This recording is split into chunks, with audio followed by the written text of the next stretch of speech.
दार्शनिक George Orwell कहते हैं, किसी भी समाज को नष्ट करने का सबसे प्रभावी तरीका उनके इतिहास की अपनी समझ को नकारना और मिटा देना है। इतिहास विकृतीकरण एक ऐसा विषय है जिसकी चर्चा आपने अपने आसपास टेलीविजन, न्यूज़पेपर, घर, ऑफिस आदि में कभी न कभी जरूर सुनी होगी। इतिहास विकृतीकरण के लिए मुख्यतः दो तरीकों का इस्तेमाल किया जाता है। अपनी व्यक्तिगत अवधारणा या मत को अलोकतांत्रिक तरीके से बिना प्रमाण के तथ्य के रूप में प्रचारित करना। दूसरा, तथ्यों को छिपाते हुए झूठ का सुनियोजित प्रचार करना। क्षत्रिय इतिहास का विकृतीकरण वास्तव में उत्तर व मध्य भारत के इतिहास का विकृतीकरण है, जिसे सांस्कृतिक आतंकवाद की संज्ञा दी जा सकती है, क्योंकि कुछ विशेष समूहों के निजी हितों के कारण भारतवर्ष के सैन्य एवं सांस्कृतिक इतिहास का राजनीतिकरण होने लगा है। आइए अब जानते हैं क्षत्रिय इतिहास विकृत क्यों किया जा रहा है। इन सांस्कृतिक आतंकवादियों का उद्देश्य क्या है? पहला, क्षत्रियों के खिलाफ सर्व समाज में पूर्वाग्रह और जातिगत वैमनस्य फैलाना। दूसरा, मनगढ़ंत अवधारणाएं लाकर न केवल क्षत्रियों को अपनी ही सामुदायिक पहचान से बेदखल करना, अपितु विभिन्न जातियों को क्षत्रियों के विरुद्ध लामबंद करना। तीसरा, सरकारी और सिविल सोसाइटी को क्षत्रियों के विरुद्ध करना ताकि क्षत्रियों के लोकतांत्रिक अधिकारों को खत्म किया जा सके। चौथा, क्षत्रिय युवाओं के आत्मविश्वास को हानि पहुंचाना, जिससे वे एक संगठित सामाजिक अथवा राजनीतिक इकाई के रूप में लामबंद न हो सकें। आइए कुछ उदाहरणों से समझते हैं ये सब कौन और किस प्रकार कर रहा है। द प्रिंट पर लिखने वाले दिलीप मंडल ट्विटर पर प्रसिद्ध हॉकी प्लेयर स्वर्गीय मेजर ध्यान सिंह बैस, जिन्हें हम ध्यानचंद के नाम से जानते हैं, उन्हें कोएरी कहकर संबोधित करता है, जबकि ध्यानचंद स्वयं अपनी आत्मकथा में खुद को राजपूत लिख गए। लेकिन मंडल की इस हरकत ने क्षत्रिय समुदाय और कोएरी समुदाय के मध्य व्यर्थ का बैर पैदा करने का काम कर दिया। इसी प्रकार आरएसएस द्वारा कई वर्षों से राणा पूंजा को भील प्रचारित करने का कुत्सित प्रयास किया जा रहा है। राणा पूंजा, जो कि मेवाड़ के पानरवा ठिकाने के सोलंकी राजपूत सिरदार थे, उन्हें भील कहकर प्रचारित करना भीलों एवं क्षत्रियों के बीच उत्पन्न व्यर्थ के मतभेद का कारण बन रहा है। इसी प्रकार मध्य प्रदेश में राजपूत रानी दुर्गावती चंदेल को गोंड प्रचारित करके राजपूत बनाम गोंड करने की पटकथा लिखी जा रही है। आरएसएस क्षत्रिय सम्राट मिहिर भोज को भी गुर्जर प्रचारित करती आई है, जिसके कारण तमाम तथ्य होने के बावजूद एक पूरी जाति वो बनने को प्रयासरत हो चुकी है जो वो कभी थी ही नहीं। तो कभी बागपत का बीजेपी सांसद सत्यपाल तोमर राजपूत राजा अनंगपाल को जाट बताकर तोमर राजपूतों पर तंज कसता है। ये सारे कृत्य जनमानस में आम क्षत्रियों के विरुद्ध द्वेष फैलाने की एक सुनियोजित राजनीतिक साजिश है, जिसका समर्थन कुछ भ्रष्ट इतिहासकार एवं पत्रकार भी बड़ी बेशर्मी से कर रहे हैं। उदाहरण के लिए द स्क्रॉल पर लिखने वाले मराठी ब्राह्मण गिरीश रहाणे, उनके कई लेख जहां वो क्षत्रियों को डिफीट स्पेशलिस्ट जैसी उपमाओं से संबोधित करता है। रहाणे के जातिवादी लेख को समर्थन मिला प्रख्यात इतिहासकार हरबंस मुखिया का। हरबंस मुखिया 2018 में बीबीसी को दिए अपने लेख में लिखते हैं कि अंग्रेजों के विरुद्ध संघर्ष में राजपूतों का कोई योगदान नहीं रहा, जबकि म्यूटिनी के समकालीन लेखकों को यदि हम कोट करें तो पाते हैं कि उत्तर भारत में 1857 की क्रांति के सूत्रधार राजपूत ही थे।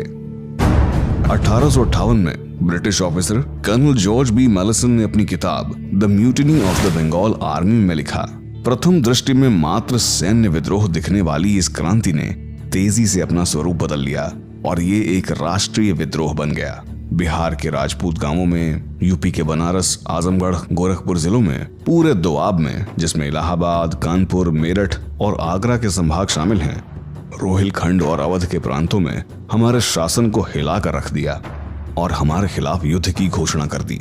इसी तरह A.R. यंग लिखते हैं, शाहाबाद में क्रांति ने एक राष्ट्रीय बगावत का रूप ले लिया। स्थानीय राजपूत जमींदारों के समर्थन में जिले की पूरी राजपूत आबादी खड़ी हो गई। W. स्लीमैन भी लिखते हैं कि मैंने विश्व में कई देशों में कई युद्ध देखे, पर ऐसा कभी नहीं देखा जैसा युद्ध अवध के जमींदारों ने अंग्रेजी हुकूमत के खिलाफ लड़ा। स्पष्ट तथ्यों के उपलब्ध होने के बावजूद भी यदि कोई इतना बड़ा इतिहासकार विरोधाभासी बातें करे तो निसंदेह उसकी नीयत में ही खोट है। इसी लेख में प्रोफेसर साहब लिखते हैं कि आधुनिक भारत के निर्माण में राजपूतों का योगदान शून्य है। राजपूत राजाओं द्वारा बनवाए गए अस्पताल, रेल परिवहन, डैम, उच्च न्यायालय, सैन्य बल, भूदान में लाखों एकड़ जमीनें आदि जो आधुनिक भारत को उनसे विरासत में मिली, वीपी सिंह गहरवार द्वारा लागू ओबीसी आरक्षण जिससे हजारों जातियों को लाभ मिला, खेल, फौज, कृषि, शिक्षा, प्रशासन में आम क्षत्रियों का योगदान प्रोफेसर साहब के लिए एग्जिस्ट ही नहीं करता। अजीब विडंबना है। प्रोफेसर मुखिया राजपूतों के सांस्कृतिक, दार्शनिक, सैन्य योगदान को नकारते हुए लिखते हैं कि अगर हम इतिहास में राजपूतों की किसी तरह की भूमिका का मूल्यांकन करें तो मुगल शासन को स्थायी बनाने और फैलाने में राजपूतों की बड़ी भूमिका रही है। अकबर के जमाने से आखिर तक राजपूतों ने मुगलों के शासन को स्थिरता देने में अहम भूमिका अदा की। भाटियों द्वारा राजस्थान में स्थापित जैसलमेर से लेकर मोती सिंह कर्नाट द्वारा स्थापित मोतिहारी तक, जम्बाल राजपूतों के जम्मू से लेकर कलजुरी राजपूतों द्वारा स्थापित जबलपुर तक राजपूतों ने अनेकों कस्बे शहर बसाए, किंतु प्रोफेसर मुखिया इन्हें नहीं देख सकते। मुखिया जी को न खजुराहो, न चौसठ योगिनी, न बद्रीनाथ, न जंतर मंतर दिखाई देते हैं, न ही मुखिया जी को गोगादेव, रामापीर, नाथ संप्रदाय दिखता है, और न उन्हें यशोवर्मन परमार, मेहर भोज प्रतिहार, दुर्गावती चंदेल, दुल्ला भट्टी, बंदा बहादुर मिन्हस, जोरावर सिंह कहलूरिया, जनरल सगत सिंह दिखते हैं। यही लॉबी क्षत्रिय समाज को दूसरे समाजों से कमतर दिखाने के लिए हमारे अस्तित्व को कुछ राजाओं और मुगलों के वैवाहिक संबंधों और मनसबदारी तक सिमटकर नैरेटिव करती है, मगर ये नहीं बताती कि उस काल में ब्राह्मण, क्षत्रिय, अन्य अभिजात जातियां मुगल प्रशासन में क्या कर रही थीं। ये इस बात को भी छिपाते हैं कि औरंगजेब के शासन में सर्वाधिक मनसबदारियां वीर मराठों की थीं, न कि राजपूतों की। ये इस बात पर भी पर्दा डालते हैं कि जाट, गुजर, अहीर, चौधरी कब और कैसे बने। ये न केवल मराठों और डेक्कन सल्तनत के वैवाहिक संबंधों बल्कि जाटों और मुगलों के वैवाहिक संबंधों को भी छिपाते हैं। स्पष्टतः ये न केवल क्षत्रियों के योगदान को नकारते हैं बल्कि हमारे इतिहास को चेरी पिक करके हमारे समाज को सिंगल आउट कर सर्व समाज में हमारे विरुद्ध पूर्वाग्रह फैलाते हैं। इतिहासकारों की इस लॉबी के राजपूत महापुरुषों को लेकर अशोभनीय ट्वीट पढ़ें और सोचें कि क्या महाराजा रंजीत सिंह, शिवाजी, जीजाबाई, लचित बुरफुकान, महाराजा सूरजमल पर कोई इतिहासकार ऐसे आपत्तिजनक बयान दे सकता है।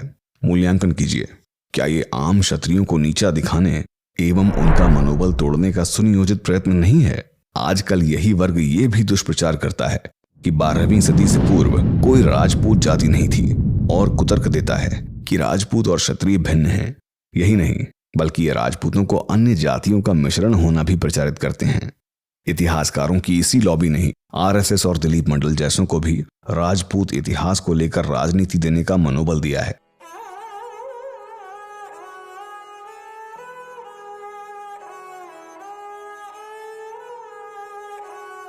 इस लॉबी में हरबंस मुखिया के साथ अंबेडकर यूनिवर्सिटी की Tanuja Kothiyal, Indraprastha college of history की रुचिका शर्मा और मणिमुग्धा शर्मा जैसे लोग शामिल हैं। यही लॉबी तथ्यहीन किताबें लिखकर गलत व्याख्या करते हुए फिल्मों और मीडिया के जरिए दुष्प्रचार करती है और यहाँ तक जयपुर एवं लखनऊ लिटरेचर फेस्टिवल का भी सुनियोजित इस्तेमाल करती आई है।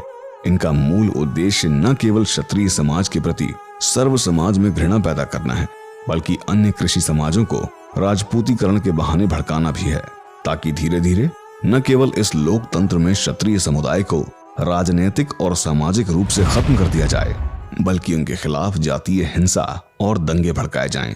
यदि अब भी आप अपने इतिहास एवं वर्तमान को क्षण क्षण विकृत होता देख मौन रहते हैं तो आपका भविष्य निश्चित तौर पर सुरक्षित नहीं है।